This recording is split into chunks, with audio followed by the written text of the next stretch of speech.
கூத்து போகடா வெளியா எல்லாம் போகடா பாப்பா ஏண்டா கண்ணு கொஞ்சம் ஓய்வு எடுத்துக்க கூடாது? சரிம்மா ஓய்வு எடுத்துக்கப்பா.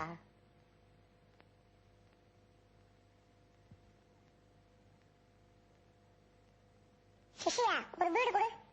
ஏய் சின்ன பசங்க பீடி குடிக்கூடாடா. அண்ணா நான் உன்னை விட 10 வயசு பெரியவன் தெரியுமா? ஒழுங்கா பீடி கொடு. இல்லன்னா விடுவேன். இந்தாங்க அண்ணா இந்தாங்க. Very good.